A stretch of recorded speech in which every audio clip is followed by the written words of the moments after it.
그리스도 안에서 경건하게 살고자 하는 자는 핍박을 받으리라 말씀하셨습니다. 그러한 시대에 우리가 살고 있습니다.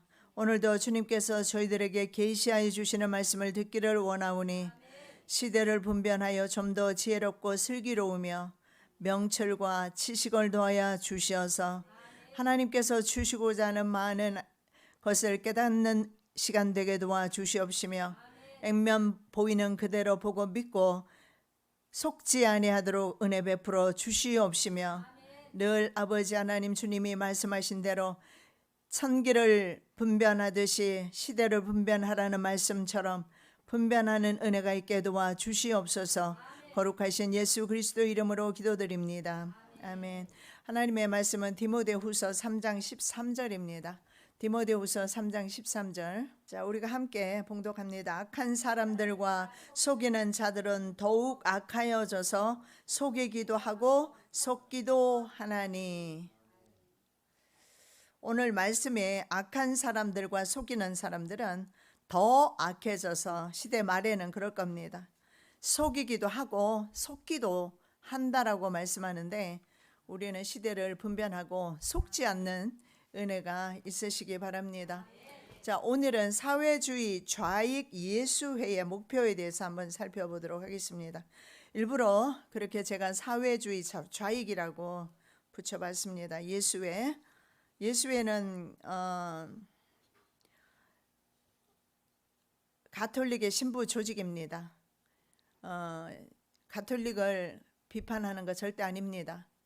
이 속에 우리 기독교회도 개신교회도 포함되어 있다는 사실을 아셔야 합니다. 우리 스스로 반성하는 그런 기회로 아마 삼고 시대를 위해서 우리가 좀 더 주님 앞에 기도해야 될 거라고 생각합니다. 이 사회주의 좌익인 예수의 목표가 무엇인지 보겠는데 프리메이슨은 근육 조직으로 보시면 됩니다. 일하는 조직이죠. 그리고 일루미나티는 신경 조직입니다. 비밀 결사회로 그렇게 보시면 됩니다. 그리고 예수회가 있는데 종교단체지요. 그런데 예수회는 근육과 신경 조직을 모두 움직이는 머리로 보시면 됩니다.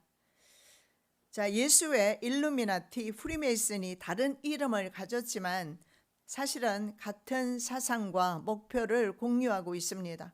그것이 바로 신세계 정부가 그 목표이고 이념이 사회주의 좌익 사상입니다. 원래 무기상이기도 한 예수회는 군사 무기를 팔기 위해서 각국에서 전쟁과 학살을 조장해 왔습니다. 그래서 대부분의 그 전쟁 뒤에는 예수회가 있다는 사실을 기억하시고, 그렇다면 우리는 6.25 동란을 생각할 겁니다. 6.25 동란 뒤에도 조종하는 무리가 있었습니다. 군산복합체라고도 합니다. 이 무기상들을. 그래서 무기상들은 무기를 팔아야 하기 때문에 전쟁이 일어나는 곳이면 언제든지 환영합니다. 그래서 궁금하시면 메가드 장군의 그 회고록 같은 거 한 권 읽어보셔도 그 내용이 아마 다 나와 있을 겁니다. 우리 38선 분계선이 왜 생겼는지 알 수 있을 겁니다. 우리는 원하지 않았지만 강대국에 의해서 나뉘어졌다는 사실을 아마 아실 겁니다. 자, 세계적인 금융 권력인 엘리트들은 군사 무기 판매로 생기는 천문학적 그런 이해 창출을 위해서 한국 동란을 비롯해서 전 세계에서 전쟁이나 내전을 일으키고 있는데 예수님께서 이것은 말씀하신 거예요. 마지막 때는 처처의 전쟁이 있을 것이다. 민족이 대적으로 일어날 것이고 나라가 나라끼리 일어나게 될 것이라고 말씀하고 있습니다. 만화로 보는 중동 만들어진 역사, 말 그대로 만화책입니다. 그 역사를 보면 미국이 중동 석유의 안정적인 확보를 위해서 중동 독재자들과 손잡고 어떤 비밀 공작을 했는지 잘 설명하고 있습니다. 적어도 우리가 이런 국제사회에 돌아가는 일에 있어서 무식하지 않기를 바랍니다. 경제 컨설턴트라고 합니다. 이런 사람들을 각국에 보내서 독재자들과 손을 잡습니다. 독재자는 아무래도 경제적인 유익을 얻겠지요. 그리고 자신의 자국의 천년 자원 등을 그래서 다 팔아넘겼습니다. 그래서 과거에는 아르헨티나, 브라질 같은 경우에 굉장히 강대국이었지만 지금은 굉장히 빈민국가로 전락했습니다. 왜냐하면 천년 자원을 다 빼앗겼기 때문에 그렇습니다. 자, 중동을 비롯한 전 세계 판도가 강대국 입맛대로 만들어질 것을 예수님이 말씀하셨는데 제가 조금 전에 말씀을 드렸죠. 한번 읽어보겠습니다. 난리와 난리 소문을 듣겠으나 너희는 삼가 두려워 말라. 이런 일이 있어야 하되 끝은 아직 아니니라. 민족이 민족을, 나라가 나라를 대적하여 일어나겠고 처처에 기근과 지진이 있으리니. 지진의 강도도 지금 더 훨씬 심하고 빈도도 많습니다. 예수님이 말씀하신 그대로요. 제가 강의한 것 중에는 지진 그래프 같은 게 있어서 그것이 1900년도 넘어오면서 가파르게 상승 그런 곡선을 그리는 것을 볼 수가 있어요. 근래 들어서 하프라는 기구가 있다는 사실을 여러분은 아마 알 것입니다. 강의를 들으셨거나 하셨으면 알 건데, 그래서 우리가 아까 우리 읽은 디모데후서 말씀처럼 속이기도 하고 속기도 하리니 대부분의 대중들은 속고 있다라는 사실을 봅니다. 그래서 이 만화가 아주 유명한 사람의 만화예요. 아동 만화 아닙니다. 그래서 그 만화로 보는 중동 만들어진 역사, 이 책에 보면 역사가 인위적으로 사람들에 의해서 만들어지고 있고 경계가, 판도가 강대 국가들의 입맛에 의해서 나뉘어지고 있다는 사실을 보는데, 이건 예수님이 이미 말씀하셨습니다. 민족끼리 뭐 순위파, 시아파, 민족끼리 아닙니까? 같은 민족끼리 그건 싸우는 거거든요. 그래서 그리고 나라가 나라를 대적해서 일어날 것이다. 자, 예수의 출신 현재 프란체스카 교황입니다. 이분이 유일하게 처음으로 예수의 출신으로서 교황이 됩니다. 그래서 현재 가톨릭 교회 안에는 좌파 사회주의가 출현했습니다. Relationships with Jesus are dangerous, 이렇게 교황이 말합니다. 예수와 관계하는 것은 굉장히 dangerous, 위험하다, 이런 발언이 되겠습니다.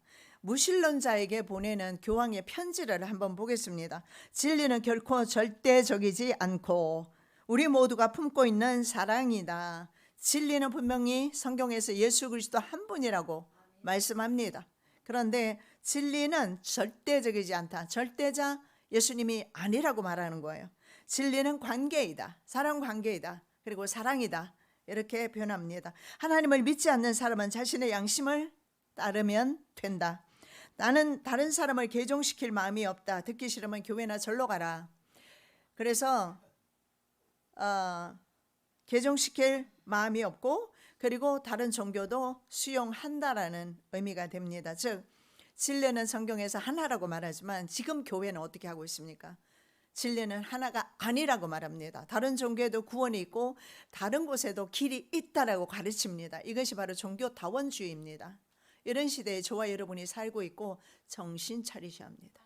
지금도 우는 사자처럼 사단은 삼킬 자를 찾고 있습니다. 그런데 우리가 진리 위에 서 있지 않으면 이런 비진리의 가르침을 통해서 우리 또한 넘어질 수밖에 없습니다. 진리는 하나입니다. 진리는 영원히 하나입니다. 내가 곧 길이요 진리요 생명이라고 예수님이 직접 말씀하셨습니다. 더 보이스 오브 서울에서 이렇게 말하는 것이 기록된 것을 봤습니다. 신을 믿지 않아도 자신의 양심을 따르면 신은 자비를 베풀 것이다. 자, 한 가톨릭 신자의 폭로입니다. 제가 오늘 다 할지는 모르겠지만 여러분에게 전하는 것 중에 일부는 사실은 가톨릭 신도 중에서 아주 중요한 임원 가운데 있는 분이 보내주신 거예요. 전에는 수녀님이 보내준 자료 가지고 강의한 적도 있습니다. 영상이 있습니다. 참고하시면 내부에서 나온 내용이다 이렇게 보시면 돼요. 제가 어떻게 알겠습니까? 내부에서 나온 내용인데 웬만하면 지금 아마 영상에도 나와 있지 않을까 생각을 하는데, 자, 시민사회 노동 좌파가 게이 인권 운동을 주도하고 있다라고 합니다. 시민사회 노동 좌파가 게이 인권 운동 주도하고 있고, 그리고 교황은 게이 인권 운동가를 공식으로 초청을 했으며 여성 사제는 반대를 합니다. 그런데 정치적인 단체인 페미니즘 운동은 지지한다고 그래요. 페미니즘은 뭡니까? 여성 여권 신장 운동이잖아요. 그것은 또 지지를 해요. 그래서 교회 본연의 사명을, 빛과 소금의 직분을 감당하는 사명을 버렸습니다. 버리고 정치 집단으로 전락했고 정치에 관여하고 있으며 바로 좌익 이런 운동, 인권 운동에 가입하고 있다는 사실을 볼 수가 있습니다. 자, 극단적 기후 변화를 막고 지구를 구해야 된다. 여러분, 이 기후 변화도 마찬가지고, 이런 것도 역시 좌익 운동가들 그렇게 하면서 전 세계적으로 뭐 탄소세 같은 거 얼마나 많이 거두고 있지 않습니까? 그저 국민들을 착취하는 것이라고 보시면 될 것 같습니다.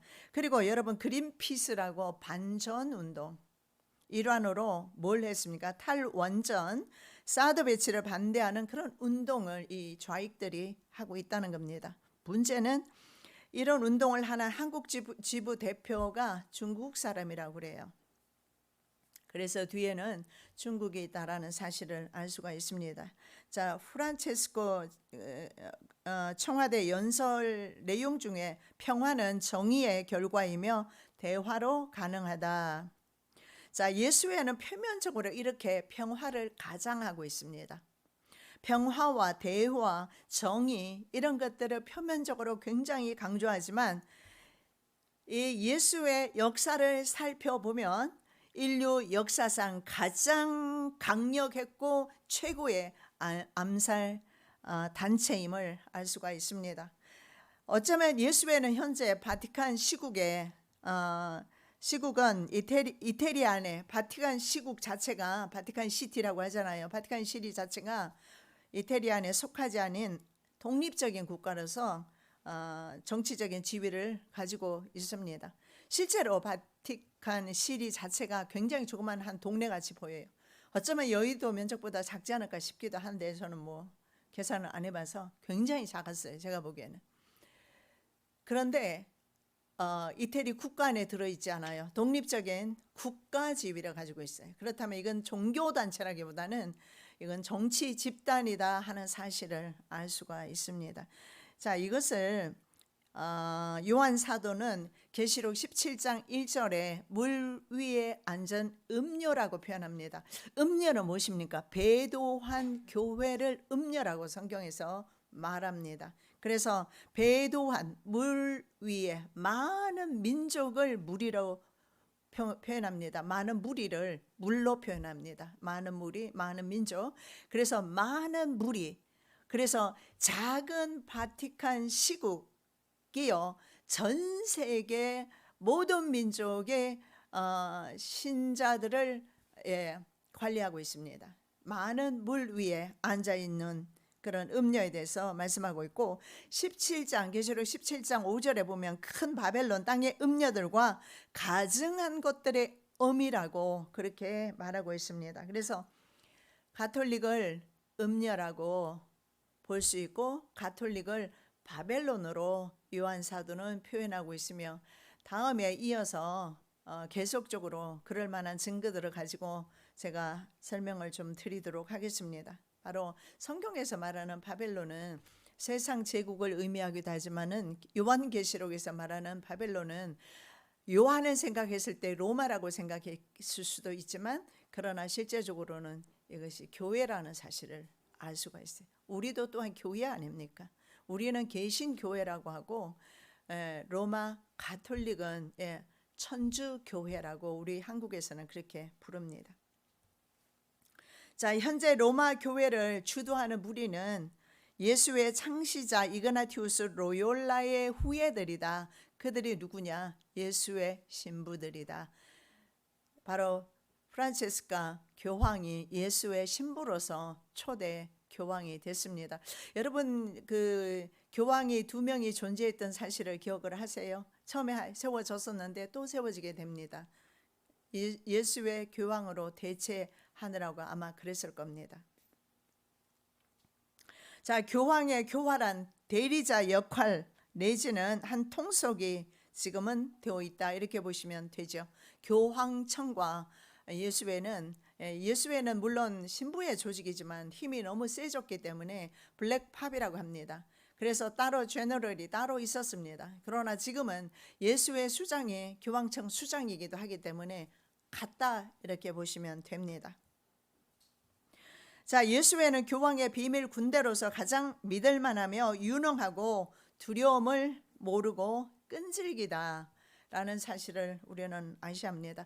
우리가 상상을 초월할 정도로 무서운 집단이다 라는 사실을 우리가 아셔야 합니다. 그런 집단들이 있습니다. 우리는 교회 안에서 서로를 비난하면서 그 사람 참 못됐다 나쁘다 말하지만 어떻게 보면 굉장히 선한 겁니다. 이들의 악행을 한번 살펴보면요, 말로 할 수가 없을 정도로 참혹하게 사람 죽이는 것은 일도 아닌데 이런 일들이 세상에서 일어나는 것이 아니라 교회 단체 안에서 일어난다는 사실입니다. 자, 1540년 지금으로부터 오래됐죠. 1540년경에 교황 바오로 3세의 명령으로 스페인 전직 군인인 이그나티우스 로욜라에 의해서 사제들로 구성된 예수회, 그 이름이 하필이면 예수회입니다. 예수회, Society of Jesus입니다. 예수회라는 이름으로 군대 조직으로 출발합니다. 처음부터 예수회는 예수회인데 군대 조직으로 출발해요. 설립 목표가 뭔지 아십니까? 개신교회 박멸입니다. 개신교회를 무너뜨리기 위해서. 왜냐하면 개신교회가 성경이 번역이 되면서 개신교회가 불같이 일어나기 시작했습니다. 왜냐하면 이제 백성들이 하나님의 말씀을 직접 접하면서 가톨릭을 믿지 않게 됩니다. 그래서 프로테스탄트라고 합니다. 개신교회는 바로 가톨릭에 반대해서 나온 교회가 개신교회. 우리가 지금 개신교회에 속해 있어요. 그런데 이 개신교회를 박멸하는 것이 예수의 조직 목표였다는 사실을 알 수가 있습니다. 자, 1556년에 이그나티우스가 사망할 당시에 그의 후예들은 유럽은 물론 인도, 중국, 일본, 신대륙, 미국까지 뻗어 나갔습니다. 그래서 참 아이러니하지만 미국을 처음에 세웠던 사람들 중에 바로 예수회가 있다는 사실입니다. 미국에. 자, 성경이 자국어로 번역되면서 일반인들이 사제 없이 성경을 이해하게 되자 이것을 막는 것이 그들의 목표가 되어버렸습니다. 그래서 종교개혁과 말틴 루터의 찬송시를 한번 보시면 우리가 부르는 찬송가 384장인데 친척과 재물과 명예와 생명을 다 빼앗긴데도 진리는 살아서 그 나라 영원하리라 이렇게 찬양시는 찬송하고 있습니다. 실제로 종교개혁을 했다는 이유로 왜 같은 교인들끼리 그렇게 해야 합니까? 종교개혁을 했다는 이유로 가톨릭의 잘못된 종교 정책을 반박하는 반박문 95개조 반박문을 붙이면서 종교개혁을 했다는 이유로 그는 친척, 재물, 명예, 생명 다 빼앗기게 생겼습니다. 그럼에도 불구하고 이분은 찬송시에 진리는 살아서 영원하리라. 그런데 지금 이 시대는 진리까지도 위협받고 있다. 누가 진리를 사수할 것인가? 우리 필라델피아 교회인 저와 여러분입니다. 저와 여러분이 끝까지 진리를 사수할 것입니다. 분명합니다. 극명합니다. 같이 갈 수는 없어요. 진리와 비진리는 완전 반대편에 있습니다. 빛과 어둠입니다. 같이 갈 수가 없죠. 그런데 지금은 일반 다른 종교에도 그리고 세상의 진리도 진리라고 그렇게 전파하고 있는 것 같습니다. 자, 썩은 가톨릭 교회를 반대해서 종교개혁으로 탄생한 개신교들을 이들은 어떻게 부르느냐면 떨어져 나간 프로테스탄트 형제들 이렇게 부릅니다. 그래서 그들을 모든 교회의 어머니 가톨릭 교회로 다시 돌아오게 하는 것이 목표였습니다. 그래서 그들의 첩보 활동은 세계적으로 유명합니다. 예수의 첩보 활동을 미국의 CIA라든가 FBI라든가 다 모방한 사실을 아실 겁니다. 그 정도로 예수의 첩보는 전 세계적으로 유명합니다. 바티칸의 비밀 활동과 이권을 미끼로 국가 간의 갈등을 조장하는 그런 이율 배반적인 행동을 하고 목적 달성을 위해서 심지어는 개신교 스파이로 침투해서 교회 분열을 조장하거나 와해시킵니다. 얼마나 철저하면 어릴 때부터 개신교의 목사로 키웁니다. 그렇게 해서 개신교회를 분열을 시키는 거죠. 자, 예수회는 국가마다 침투합니다. 정치적인 음모와 계략으로 체제 전복을 유도합니다. 그래서 자신의 입맛에 맞는 정치 지도자를 세우게 됩니다. 그 과정에서 어쩔 수 없이 벌어지는 것이 있습니다.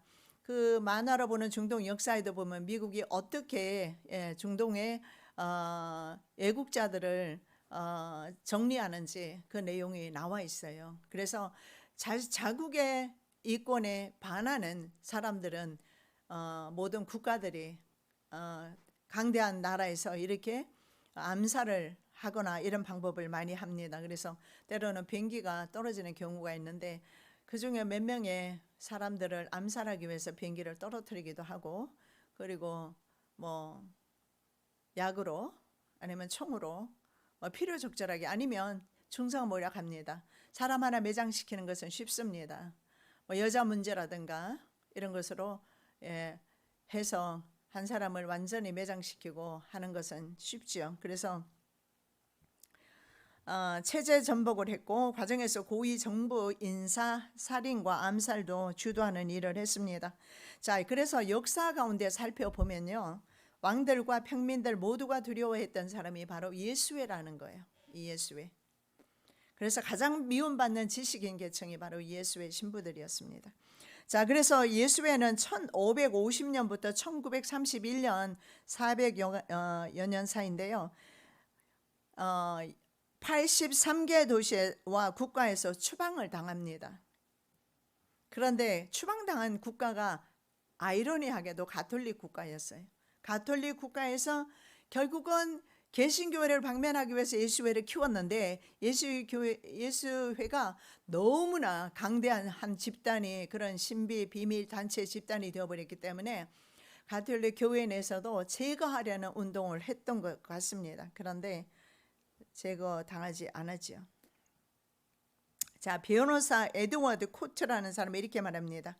나는 로마 교회의 사제가 개입되지 않은 반역죄를 결코 알지 못한다. 예수라는 이름을 방패 삼아 온갖 사악한 짓을 일삼아 온 파렴치범이 예수의 그자들이다.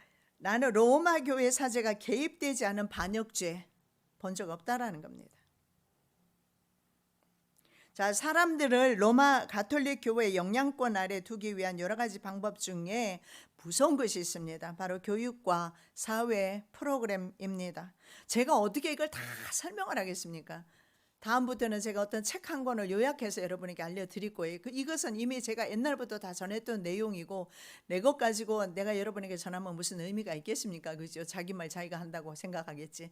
근데 다른 분의 유명한 분들의 책을 여러분에게 소개해드리고 하면 제가 그동안 전했던 것이 사실이구나 이해하실 겁니다. 자, 교육과 사회 프로그램 그리고 조직 침투 방법이 있습니다. 이거 북한에서 간첩 활동할 때 이런 거 다 사용하라고 활용한 것입니다. 자, 이런 방식을 공산국가가 활용하게 됩니다. 예수에서 준 그런 간첩 활동 이런 것을 통해서 독일 히틀러가 다 활용하게 되고 히틀러 모든 조직들이 예수에서 나왔습니다. 자, 그들의 스파이 훈련은 어릴 때부터 시작됩니다. 개신교의 목회자가 되어서 강단에서 설교하거나 종교 개혁자가 되어서 개혁도 주도합니다. 그 정도로 어릴 때부터 치밀하게 준비한다는 사실을 알 수가 있습니다. 자, 성경에 근거를 둔 서구 민주주의 국가, 제가 미국 할 때만 해도 성경 과목이 고등학교, 중고등학교에 다 있었어요. 지금은 다 철폐된 것으로 압니다. 그래서 성경에 근거를 둔 서구 민주주의 국가들의 개신교식 그런 교육이 학교와 대학에 침투한 예수회, 같은 교회의 활동으로 결국은 예수회에서 뭘 했습니까? 인본주의 계몽으로 모두 무너뜨려 버립니다. 그래서 미국 교육 과정 중에 있었던 성경이 모든 과정 중에 있었어요. 다 빠졌습니다. 그리고 이제는 교사가 만일에 예수님 탄생이나 십자가나 부활이나 이런 거 가르치게 되면 법에 저촉돼요. 붙들려 갈 겁니다. 그렇게 되어버렸습니다. 자, 예수의 회원 가입할 때 하는 선서를 한번 보시면 알 수가 있어요. 내게 기회가 주어진다면 끈질긴 정쟁을 일으키겠다. 모든 이단들, 프로테스탄트들, 그리고 자유주의자들에 대항하여 지시를 받은 대로 지구상에서 그들을 제거하고 몰살하겠다. 이를 공공연하게 버릴 수 없을 때는 독이 든 컵을 은밀히 사용하겠다. 그래서 교황도 죽인 적이 있어요. 자신의 교황도. 이를 공공연하게 버릴 수 없을 때, 대놓고 못 버릴 때는 독을 든 컵을 사용합니다. 교황의 어떤 대리자나 예수회의 수장에게 지시받은 대로 나는 목을 매는 끈으로 사람을 죽인다는 거죠. 쇠로 된 비수 혹은 총알로 언제라도 명령을 수행할 것이다. 이게 선서 내용입니다. 자, 피를 두고 선서를 합니다. 그리고 선서가 끝나면 예수의 수장은 다음과 같이 선포합니다. 너는 온 세상으로 가라. 예수의 수장 블랙 제너럴이에요. 블랙 제너럴이 지금은 프란치스카 교황이 역임하고 있어요. 너는 온 세상으로 가라. 그리고 모든 땅을 교황의 이름으로 소유하라. 교황 성하를 예수님의 대리자 및 섭정자로 인정하지 않는 자, 그는 저주받고 진멸당해야 한다. 그래서 그동안은 블랙팝이 팝보다도 교황보다도 더 큰 권력을 가지고 세상을 지배했지만 지금은 통합이 됐으니까 별 문제가 없을 것 같습니다. 자, 그러면 우리 종교재판 많이 들어보셨을 거예요. 영화로도 많이 나오고 중세시대의 종교재판, 마녀재판에서 굉장히 많은 사람들이 죽었습니다. 이것이 바로 교회 안에서 일어난 일이다라는 거예요. 예수의 주도로 시작된 16세기 종교재판에서 당시에만 죽은 사람이 90만 명. 자, 그리고 90만 명 이상, 당시에만 90만 명 이상의 개신교 성도들이 순교하게 됩니다. 그래서 마녀 사냥이라는 이름은 바로 이름 미명하에 마녀로 몰아서 그렇게 해서 죽였어요. 그리고 특히 1572년 프랑스에서는 성 바돌로메 날이라는 그런 날이 있었어요. 그 날에 한꺼번에 사람들을 다 모이게 됩니다. 그 날에 거의 7만 명에서 10만 명 가까이 바로 위그노라고 하는데, 위그노는 프랑스 개신 교도들을 위그노라고 그래요. 위그노. 그래서 바로 프랑스 개신 교도들을 바돌로메 날에 7만에서 10만 명 가까이를 학살을 합니다. 그리고 그 이후로 프랑스에서는 100년 동안 성경을 금지합니다. 성경 못 읽게 해요. 만일에 성경을 읽은 사람은요, 어기면은 코를 자르거나 귀를 자르거나 귀 속을 파내거나 얼굴을 인두로 지지거나 성경 가지고 있다가 드러나거나 읽거나 했을 때, 여러분 어떻습니까? 성경 지금 자유롭게 읽으니까 내일 읽어도 괜찮고 오늘 안 읽어도 괜찮고 하나도 귀하지 않죠, 그죠? 옛날에는 목숨 걸었습니다. 성경 한 구절 읽기 위해서. 그렇게 무서웠던 시절이 있었는데 대환란이 시작되면 그런 날이 또 올 것입니다. 사탄이 장악하는 날에는 반드시 이런 일들이 일어납니다. 자, 19세기 작가 셔먼은 예수회를 지옥의 공병단이라고 표현했습니다. 자, 링컨 대통령은요, 미국 남북 전쟁을 했습니다. 그런데 링컨 대통령이 이해하기로는 남북 전쟁을 일으킨 것이 바로 로마 교황청의 예수의 신부들이다. 그들 때문에 남북이 전쟁을 하게 된 것입니다. 사실은 노예 해방이 목적이라고 여러분 그렇게 교과서에는 알고 있지만 노예 해방은 목적이 아니었어요. 결국은 바로 예수회 내지는 영국에서 미국의 주도권을 장악하기 위해서 남북이 서로 싸우도록, 그래서 서로 양쪽에서 군사 무기를 대주고 심지어는 군대까지 파견하는 그런 일들이 있었는데, 근데 이 독립전쟁에서, 남북전쟁에서 링컨이 승리하게 됩니다. 어떻게 승리한 줄 잘 아시죠? 이 무서운 예수회를 상대로 승리할 때 링컨은 오직 기도로서 전쟁을 이끌었어요. 그래서 남부군이 가장 치열하게 남부는 노예 해방을 안 시키려고 했어요. 목화밭이 남부에 많이 있었으니까. 그래서 제가 살았던 조지아주에 가면은 그 스톤 마운틴이라고 있는데 그 장군들이 이제 그림이 그려져 있어요. 이렇게 조각되어 있어요. 조각되어 있는데 말을 타고 있는 장군들의 모습인데 말 다리는 없어요. 전쟁이 끝났다는 것을 표현한 건데 그 전쟁이 실제로는 이게 내전이지 않습니까? 성경에 말씀하는 내전, 이 내전은 미국 국민의 의지와는 상관없이 일어났다는 사실을 알 수가 있습니다. 자, 아담스 대통령은요 이렇게 말합니다. 지상과 지옥에서 영원한 저주를 받아야 할 인간 무리가 있다면 바로 로욜라의 예수회다. 이렇게 말하고 있고, 페이슬리는 예수회를 전 세계 기독교계 사람들을 향한 교황의 명령을 수행하는 최전방 군대로서 바로 로마 가톨릭 교회의 게슈타포다. 이렇게 말합니다. 자, 예수회의 가장 강력한 방어벽이 있습니다. 가장 강력한 방어벽이 있는데 계율이라는 거예요. 이 계율을 어기면은 거의 죽게 됩니다. 그래서 계율은 어길 수가 없어요. 왜냐하면 선서할 때부터 피로서 선서를 하고 빠져나올 수 없게끔 하기 때문에 그렇습니다. 그래서 예수의 회원들은 자신의 의지는 물론 이성과 도덕적 양심마저도 바로 이 계율에 복종시킵니다. 자, 로욜라는 회원들에게 총재의 모든 지시는 정의로운 것이며 온당한 처사라고 그렇게 주입시켰습니다. 자, 군대식 훈련을 통해서 예수의 회원들은 총재에게 그리스도를 500번 이상 반복적으로 보아야 한다. 무슨 말일까요? 블랙팝을 바라볼 때마다 예수로 500번 이상 보는 눈이 열리라는 거예요. 이게 이제 주입이에요, 주입. 한번 생각해 봐요. 예를 들어서 남편이 그렇게 나한테 요구했다 합시다. 나를 하나님처럼 500번 이상으로 인식해라 하면은 그 공산주의 국가가 따로 없죠, 그죠? 그런 식으로 블랙팝에게서 하나님 500번 이상 봐야 하고, 교회가 검은 것을 흰 것이라 하면 그대로 받아들여야 했습니다. 이것이 자기 굴레로부터의 복종입니다. 즉 해방입니다. 즉 무슨 말이냐면 어디 가서 누구를 살인하고 와도 이거는 계율에 복종한 것이기 때문에 양심의 가책을 느끼지 않아도 되는 거예요. 그래서 자기 굴레로부터 해방이에요. 그냥 명령 내리는 대로만 하면 되는 것입니다. 이거 어째 우리가 예수님 안에 이렇게 복종해야 되는데 말이죠. 자기 의지, 자기 생각 없이 주님 앞에 무조건 복종하고 순종하고 나가야 될 텐데,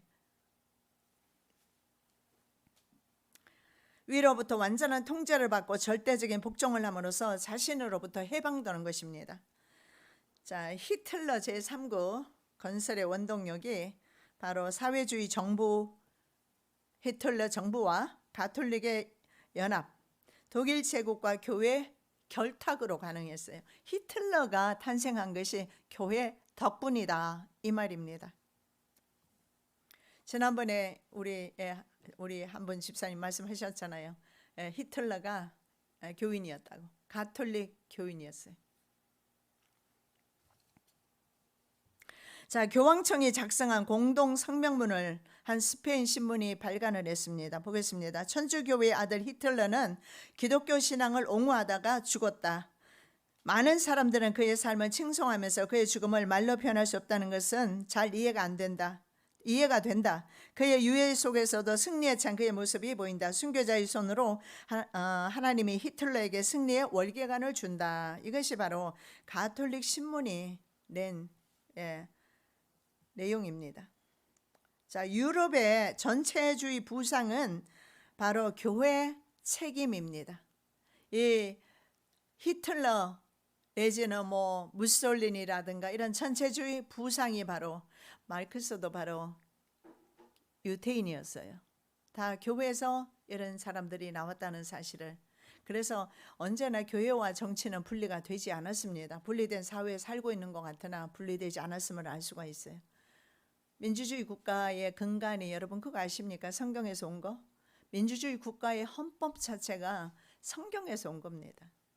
그래서 민주주의 국가들은 종교와 정치가 분리되었다라고 믿고 있지만 실제적으로 그 근본 정신은 바로 모세오경에서 왔다는 사실입니다.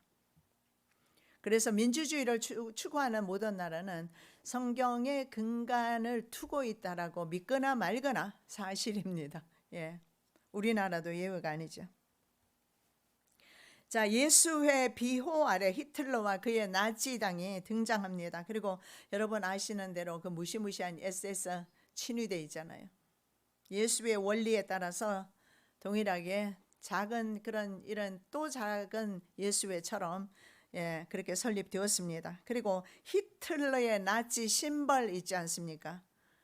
그 유명한 심벌 누가 했느냐면 하겐이라는 예수의 신부가 만들어서 준 거예요. 유명한 심벌.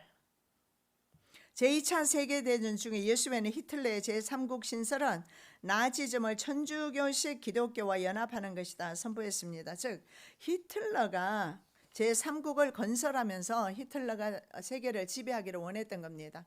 그 히틀러가 지배할 때 가톨릭도 함께 교세를 뻗어나갈 수 있기 때문에 연합이 됐던 겁니다. 자, 그렇다면 1, 2차 세계대전에 바티칸과 예수회의 막대한 자금이 안 들어갈 수가 없겠죠. 그래서 1차 세계대전, 2차 세계대전은 이런 사람들의 논리와 이권에 의해서 인위적으로 일어났다라는 사실을 알 수가 있습니다. 그런데 이 1, 2차 세계대전에 모두 바티칸 교회의 돈이 헌금이 어디로 갔을까요? 그 자금이 대전 세계 대전의 군인들에게로 전쟁으로 들어갔다라는 것입니다. 자, 히틀러에 대한 개인적인 재정 지원에 교황은 만족하지 못했습니다. 그래서 나치 정부에 대한 바티칸의 재정적인 협력을 약속하고 대대적으로 지원하기 시작합니다. 그래서 교황 피오 12세 여러분 쳐보시면 얼마든지 그가 무슨 일을 했는지 다 나올 겁니다. 거기에 보면 독일의 교황 피오 12세는 독일의 가톨릭 지도자들이 나치 정부에 적극적으로 협력하라는 그런 밀명도 내리는 것을 보게 됩니다. 나치 행진곡 내용을 한번 보시면 유태인의 피가 칼날 위에 흐를 때 더욱 힘이 솟는다. 이것이 바로 나치 행진곡이에요. 그래서 유태인은 예수님을 십자가에 못 박은 죄로서 유태인을 죽이려고 했다라고 우리가 보통 그렇게 상식적으로 생각을 하지만 그렇지 않아요. 교회 교세 활동을 위해서 확장을 위해서 전쟁이 일어났다. 예수에서 뒤에서 전쟁을 일으켰다 이렇게 보시면 될 겁니다. 그렇다면 십자군 전쟁도 마찬가지고 모든 전쟁이 사실은 뭐 성지 탈환이다 뭐 이러면서 전쟁을 일으키지만 사실은 뒤에 입속을 채우는 집단은 따로 있었는데 지금은 군산복합체 무기상들입니다. 그리고 그들을 예수님께서 성전에서 환전상을 엎었잖아요. 그래서 지금은 머니 익스체인저 환전상들입니다. 이 사람들을 우리는 세계적인 금융 글로벌 금융 기업이라고 그렇게 보고 이런 나라들이 이런 기업들이 전 세계적으로 이렇게 막 문어발식으로 기업을 하는데 이것을 다국적 기업이라고도 해요. 그래서 뭐 군산복합체나 다국적 기업이나 같은 말이에요. 이 다국적 기업이 전 세계 문어발처럼 전 세계 모든 있잖아요.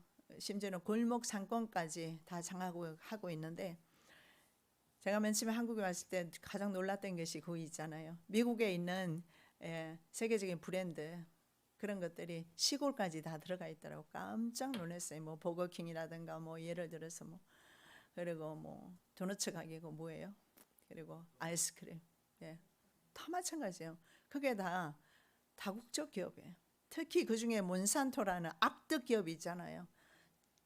하나님이 주신 재래 종자 씨앗 다 없애버리고 그리고 이제 suicide offspring이라고 해서 자살 씨앗이라고 합니다. 딱 씨를 뿌리면 1회로 끝나는데 우리 심어보면 알잖아요. 웬만하면 재래 종자 씨앗은 심으면 열매가 맺혀요.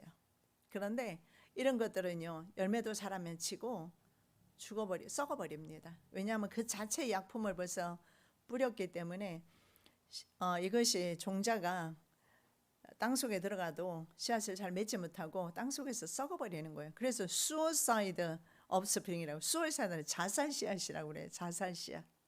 그래서 몬산토 같은 악덕 기업은 자살 씨앗. 그래서 우리 과일이나 뭐 이런 중에 굉장히 기형이 많이 나오잖아요. 왜 그럴까요? 사실은 모든 씨앗에 이미 독을 뿌려놨다 이렇게 보시면 돼요. 이 더 이상 생식을 못하도록 어떻게 하겠어요? 씨앗에다가 독을 뿌려놓지 않아요. 그래서 더 이상 일회로 끝나는 겁니다. 그래서 우리는 이것은 뭐 이렇게 내가 직접 이렇게 농사해서 내가 먹는 거다 그렇게 말할지 모르지만은 그것이 재래 종자 씨앗이 아닌다면은 이미 그 안에는요 독을 머금고 있다. 그리고 그뿐입니까?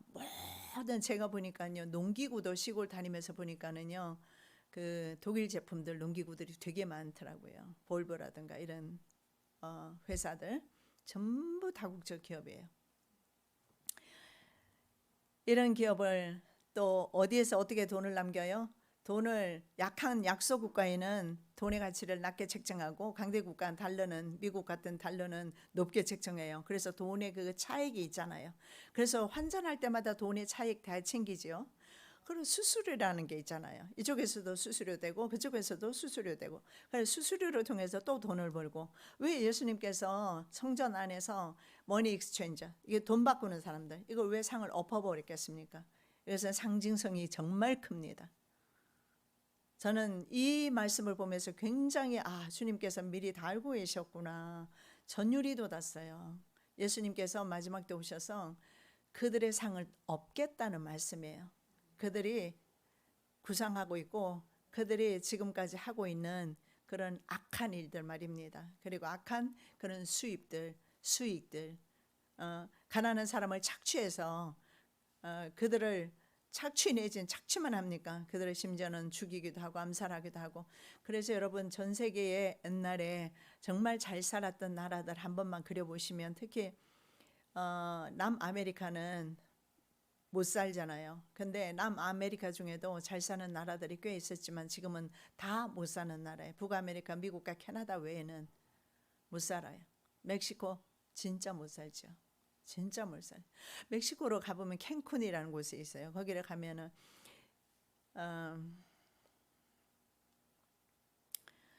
미국에서 돈 100불은 별로 뭐 크진 않아요. 그런데 거기는 돈 100불 가지고 가서 팁을 준다거나 하면은 굉장히 많이 쓸 수가 있어요. 특히 남미 쪽으로 갔을 때 한 달에 그 하우스키퍼들이 있잖아요. 그리고 시큐리티 이런 집 지켜주는 사람, 하우스키퍼는 뭐 집안 일해주는 사람 이런 사람들이 한 달 월급이 제가 알기로는 100불이에요. 100불이면 한국 돈 12만 원이거든요. 그런데 과거에는 그 나라들이 훨씬 잘 살았어요. 인위적으로 이런 국제 금융 그룹들 내지는 이런 힘 있는 사람들, 힘 있는 나라들. 그래서 우리가 믿고 의지할 분은 바로 우리 하나님밖에 계시지 않는다는 사실을 우리가 소망입니다. 우리에게 주님 계신다는 게 정말 소망이고요. 그리고 전 세계 부의 90%는 이 10%의 사람들이 가지고 있어요.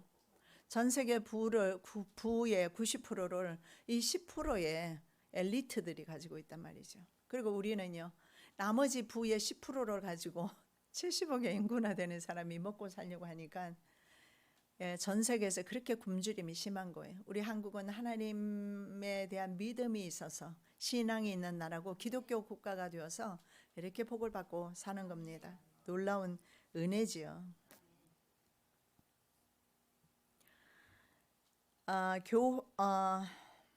교황 피오 12세는요 수용소 만행 아시잖아요. 유태인들 그 수용소 만행과 그리고 주민의 강제 이주, 추방, 공안 사범의 잔인한 처형, 그리고 수백만 유대인을 학살한 공포의 가세실 이런 것을 교황은 다 인정했다라는 겁니다. 알고 있었고 묵인했어요. 그래서 현재 중남미 국가들이 왜 그렇게 못 살게 되었는가 여러분 잘 생각해 보십시오. 경제 자유도가 굉장히 낮습니다. 방금 제가 말씀드린 대로 미국에서 100불은 정말 이거는 뭐 한 끼 음식값이에요. 근데 남미 쪽으로 가면 이것이 한 달 생활할 수 있는 돈이 된단 말이죠. 이렇게 남미 쪽은 왜 이렇게 됐을까? 북미 쪽은 전부 가톨릭이 아니고 개신교회입니다. 그거 아셔요? 캐나다도 마찬가지고 미국도 마찬가지고 청교도들이 세운 나라, 개신교회 성도들이 세운 나라예요. 그래서 물론 프리메이슨이 같이 왔지만 그래서 그 청교도 정신도 있고 그래서 말씀으로 그동안은 서 있었기 때문에 그렇게 강력한 국가가 되었습니다. 그런데 남미는 처음부터 예수회가 남미 쪽으로 많이 갔기 때문에 특히 남미 쪽에서 성공을 거뒀어요. 그러다 보니까 남미에는 가시면 아시겠지만 전부 이렇게 형상들을 보게 될 거예요. 남미 쪽으로 가면 그런 형상들이 많아요. 특히 뭐 아기 예수와 성모 마리아. 근데 그게 사실은 성모 마리아가 아니고 세미라미스와 그의 아들 담무스입니다. 담무스. 그런데 우리 기독교회가 문제가 뭔지 아세요? 성탄절로 지키는 12월 25일이 담무스 생일입니다. 원래는 담무스 생일로 지켜졌던 거예요. 이게 다 교회 안에도 들어와서 지금 우리가 이렇게 그래서 이 잘못된 모순 속에서 오류 속에서 우리가 진리를 붙잡고 갈 수 있다는 것은 이건 기적이고 하나님의 능력이다라는 사실입니다. 자, 그래서 중남미 국가들은 사회적 색채가 아주 짙습니다. 그리고 아시겠지만 이 남미 출신, 최초로 남미 아르헨티나 출신 교황이 된 겁니다. 그리스도의 대리 자격으로 숭상하는 교황의 모습에서 교회를 위해서 십자가를 지신 예수 그리스도의 모습은 전혀 찾아볼 수가 없습니다. 자, 한 이태리 국회의원이 로마잖아요. 로마가 있는 이태리. 이태리 안에 로마가 있어요. 지리적으로 뭐 이스라엘 안에 서한 지구와 가자 지구가 있듯이 아랍인들이 살잖아요. 마찬가지로 이태리 안에 독립적으로 가톨릭 국가가 있고 이 가톨릭은 정치 하나의 정치 국가로서 유엔에 그렇게 가입이 되어 있어요. 준 업저버 국가인가 뭘 그래요. 그래서 국가로서 가입이 되어 있습니다. 자, 교황의 손에서는 피가 떨어지고 있다. 한 이태리 국회의원이 이렇게 말했습니다. 그리고 심지어는 전범자로서 교황은 재판에 회부해야 된다 하는 토론도 있었습니다. 자, 만인 구원론이 바탕이 되어 있습니다. 이것이 바로 만인 구원론이 바탕이 된 교황지상주의입니다. 교황지상주의. 여기 교황지상주의라는 교리 속에서 교황이 하나님이라는 사실을 알 수가 있습니다. 그래서 기독교 유일한 수장이다. 그래서 개신교회도 물론 인정하지 않죠. 교황만이 존재하고 그리고 각국의 통치자들은 교황의 대리 자격으로 통치권을 가져야 한다. 이것이 바로 교황지상주의입니다. 그렇다면 이 말씀은 뭡니까? 맞습니다. 개신교회가 거기서 파생했으니까 어미교회로서 그렇게 주장하는 것은 이해됩니다만은 이 교황지상주의가 뭐냐 하면은 각 모든 국가의 왕들조차도 대통령이라든가 이런 국가 수반들이 있지 않습니까? 이런 사람들조차도 그 사람들은 교황의 대리자 자격으로 있다. 그래서 실제로 교황청에서는 대사도 각국에 다 파견하고 있습니다. 그런데 각 국가에서는 한 국가의 대사로서 신부지만 대사로서 그를 그대로 인정을 하게 됩니다. 그래서 모든 군주는 교황에게 충성을 바쳐야 하고 불복종하면 예수의 최고의 적으로 간주해서 모든 조치를 취한다. 이것이 그들의 정책입니다. 그래서 지금까지 예수회를 반대하는 국가 수장은 갈아치워야 했고 그리고 암살을 하거나 이런 경우가 많았죠. 그래서 우리나라도 예외가 아님을 알 수가 있는데 오늘 우리나라까지 다 보려고 했는데 시간이 안 되네요. 아시아 쪽은 다음 주에 우리 볼게요. 기도드리겠습니다. 살아계신 아버지 하나님 감사합니다. 이렇게 아버지 하나님 속고 속이는 시대에 그들은 속이려 하고 우리는 속지 않으려 주님께서 지혜 주시고 총명 주시고 시대로 분별하는 아버지 하나님 지식까지 주시어서 준비하고 예배하게 하심을 감사합니다. 깨어있게 도와주시고 다시 오실 주님을 진리의 주님을 온전히 바르고 섬기는 저희들 되게 도와주시고 세상에서 희석시키려는 그런 노력에 우리는 동화되지 않기를 원하오니 한 주간도 믿음으로 승리하게 하옵소서. 내려가는 아버지 차량 주님이 친히 운행하여 주시옵시고 졸지 않게 도와주시고 피곤치 않게 도와주시고 이 나이 많으신 연로하신 아버지 하나님 어르신들 이렇게 오고 가는 사이에 아버지 피곤치 아니하도록 하나님 늘 동행하여 주시옵시며 영육간에 강건하게 하여 주시옵소서. 거룩하신 예수 그리스도 이름으로 기도드립니다. 아멘.